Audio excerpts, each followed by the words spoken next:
guys, Gary here for VFX. Just doing a quick one-to-one tonight, very quick one. We're going to make, well, we're going to make a flag, I think, today.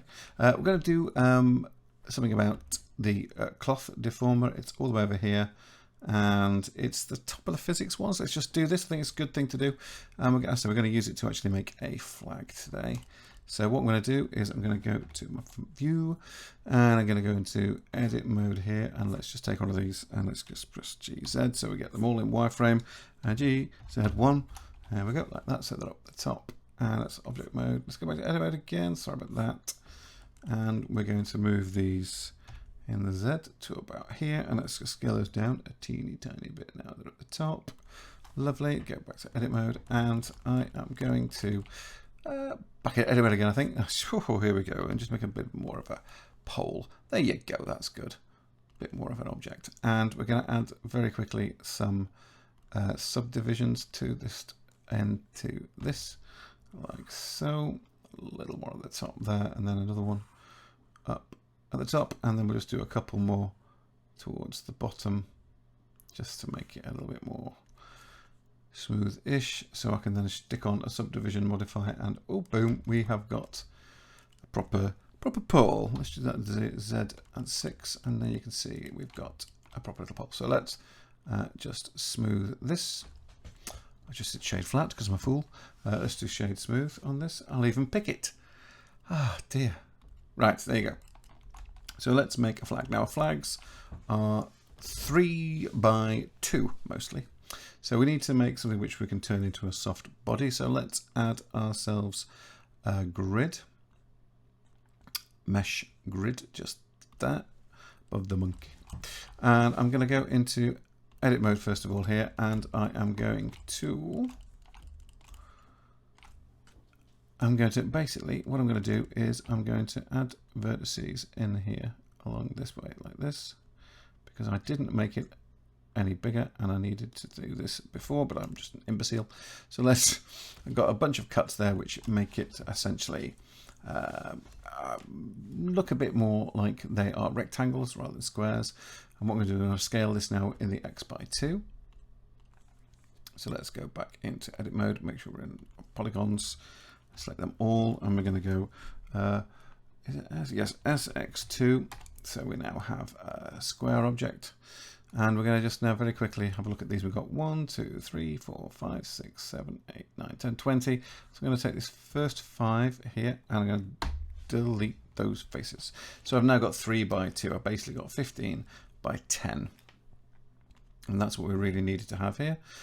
So let's now select all of those faces, pop into edge mode, and go subdivide. And we're going to subdivide those again, because we need vertices in order for the cloth to work. So I'm now going to scale this up so it's more appropriate in size. Just going to press button for cursor close towards it, go S, and scale. Let's do it again. There we go. That's probably a nice size. Let's go back into object mode.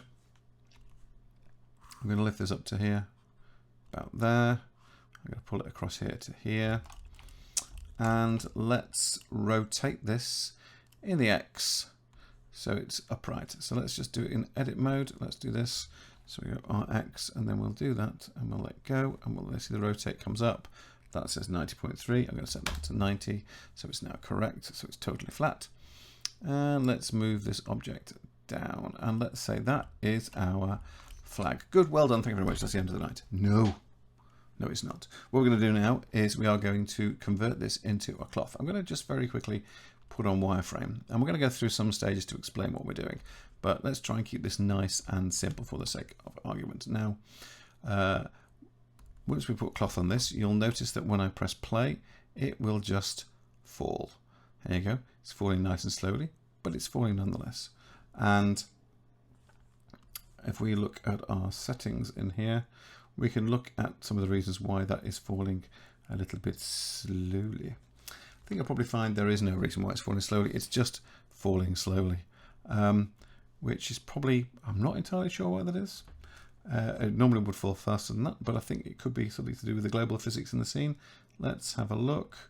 If we go here, first of all, that should be on 25 frames per second, and time stretching is set. It's not something we can, no need to mess around with that, thankfully.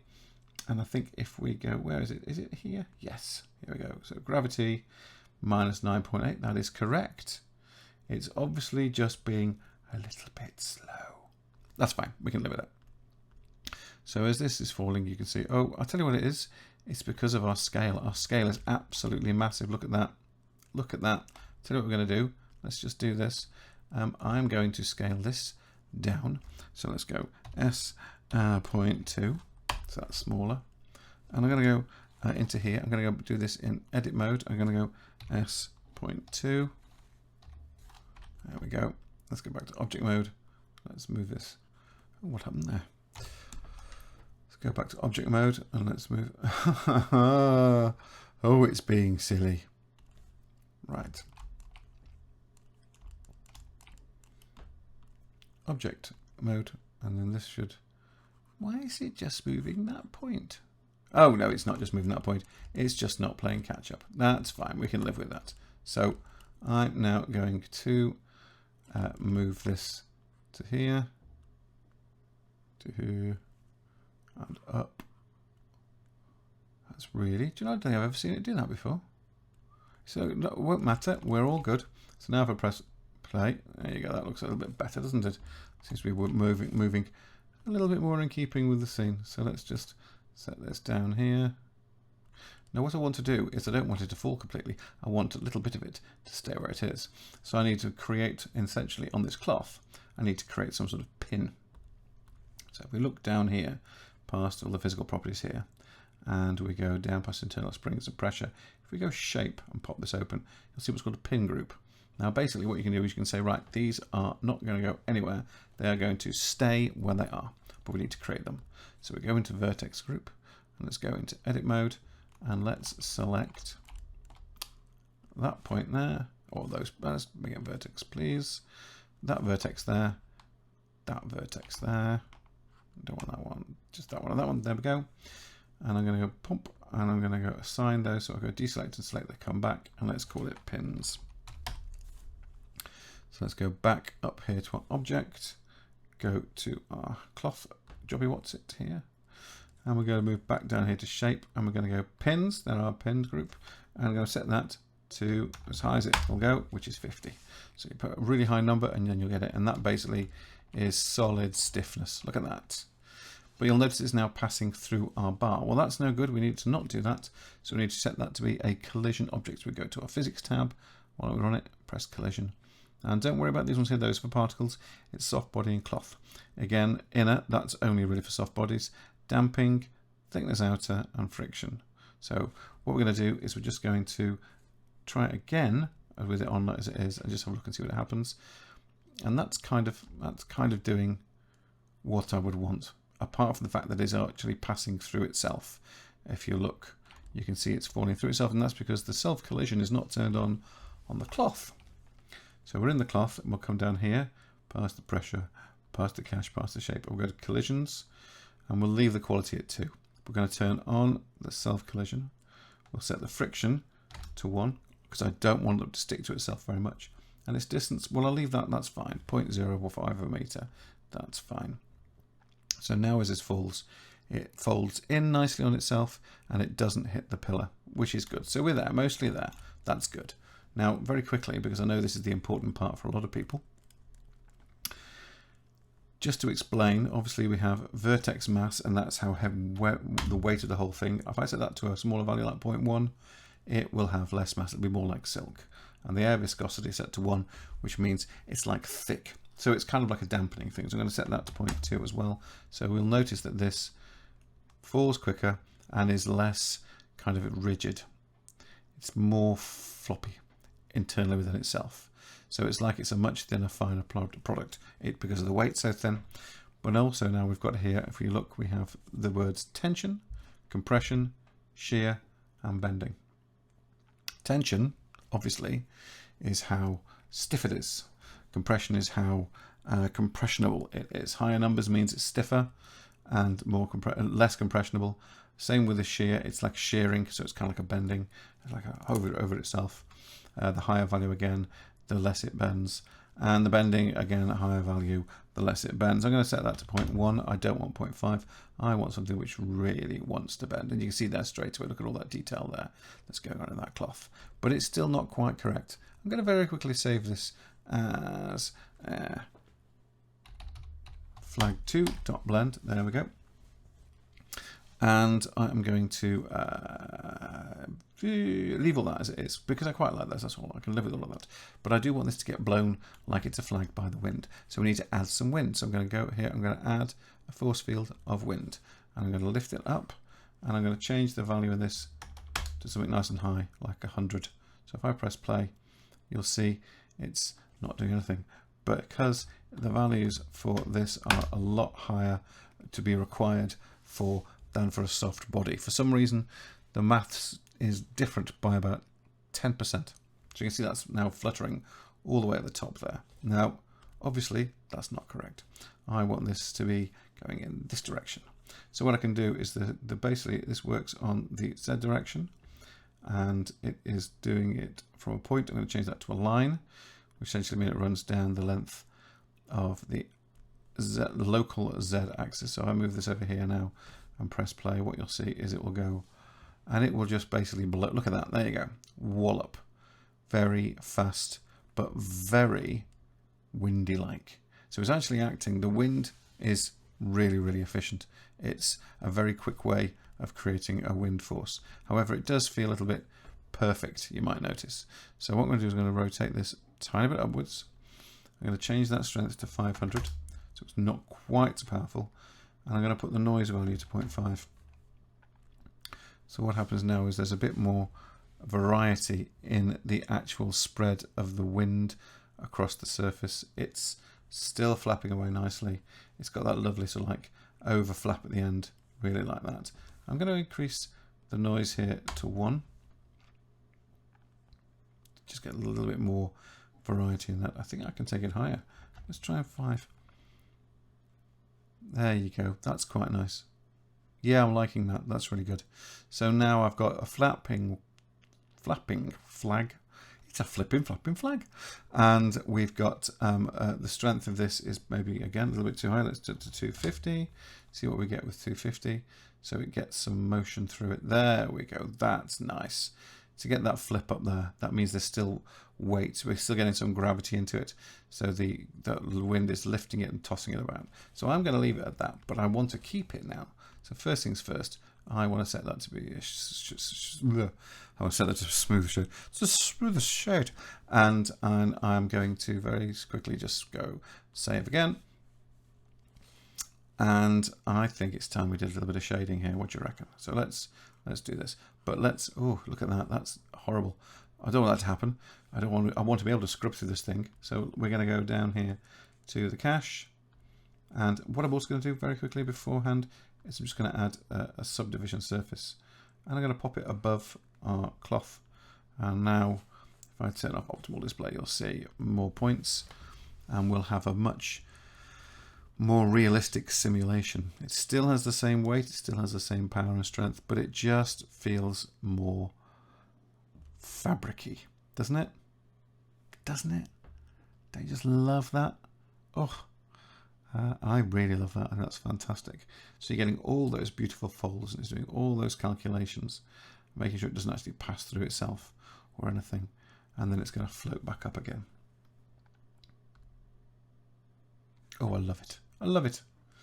Oh, something's just appeared. Let's not worry about that. We just went tiddly piddly ponk. So here we have this really lovely sort of like motion up and down, and it's really nice. But it's taking a while to view it, as I said. So what we're going to do is I'm actually going to get rid of this. Let's just get rid of it so it flows a little bit faster. So we can just see, still get all the motion that we want. It's really nice. I'm loving that. I'm going to add a subdivision surface after the fact, after the cloth sim, to give us a few more points. It'll still, if I can turn on optimal display, it just looks a little bit smoother in all its motions and stuff. So that's good. That's good. So what I'm going to do now is I'm going to leave that to 250, and we are going to go into the cloth, so into the physics, go down here. I'm going to pop open the cache, and it works just like the particle cache. And I'm just going to go bake. And so what that's going to do now is, while no one's looking, it's going to go through and bake all the animation. And then once it's finished, that point cache will stay with the file, which is great. And then we'll be able to scrub in the timeline. It's beautiful. I love that sort of thing.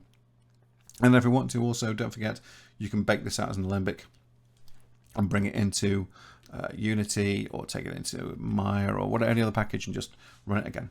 So now let's watch this. We play this back. Look at that. That's more like it. Real time-ish, because it's baked. By the way, I'd like to apologise for the sore throat. I don't know. I've probably been doing a lot of yelling today. Must be something like that. So what we're going to do now is do a little bit of shading quickly. Let's just do that. So let's come down here, and let's press 0. So we're inside of our camera view. Press N. Go to view, camera to view, and we can move this and get this to roughly where we want it to be, like so. So I'm just going to make this. Let's just make this a little bit metallic, and remove roughness a bit. Push up the specular, and I'm going to get my light, and I'm just going to move this off from here. And I am going to. Well, let's go. Have we got the lighting correct in here? No, we haven't. We're on scene and world. Now we are, yes. So let's go into the world, and let's add a color environment map. And I think I have got. Where are we? I have got here images, and there's one for here from HDRI Haven, which I quite like. It's like a beach. Oh, it does be liking this. And I'm going to stay in Eevee because I think it's going to do the job quite well here. Turn on all the bits and bobs. Don't need to put on simplify. And if I press 0 here, there you go. That's it's a nice. And let's give this something worthy of today. I think would be a good thing. So let me just double check what I've got here. I think, yeah, let's use the Ukrainian flag. I like that idea. So let's add a texture. Let's go image texture like this, and let's go Control T. So we've got some control over this, and we're going to put this into the base color. And we're going to open up a flag of Ukraine, and that's blue at the top and yellow at the bottom. Is that correct? Let me just double check. Should know by now. Yes, it is. There we go. And let's reduce the roughness a little bit, increase the specular, make it a little less like plastic if we can. A little bit of metallic, so it has a kind of silky kind of feel. Don't want any subsurface scattering on, do I? Do I want any subsurface on it? I don't know, do I? No. I'm going to say no. And let's just see how that works. I'm just bringing a timeline. I know I can press Shift A, but let's just do this. And there we have, look at that. We have a Ukrainian flag flapping away in the breeze. On that note, I'd just like to say, that I'm sure a lot of people in the EU are feeling the same as me, and they have their minds very firmly in the Ukraine, and they're hoping that the people of Ukraine are in good health as best as possible right now. Listen, thank you so much for putting up with my inane blatherings most of the time. But tonight I wanted to make a flag because I wanted to make a point, and also because I think it's a good thing to learn. Because what did that take? What was that? 18 minutes? It's a full flag, and you can use it in anything. It doesn't have to be the Ukrainian flag. It could be the flag of the United Nations, or it could be the flag of Germany, or anybody really. But I think this is a good one for this one. Listen, guys, take good care of yourselves. Please, please, please, if you can do anything right now, don't worry about subscribing. Don't worry about liking. Please donate something to this cause and save these people. Listen, take good care of yourselves. I will see you all soon. And yeah, bye.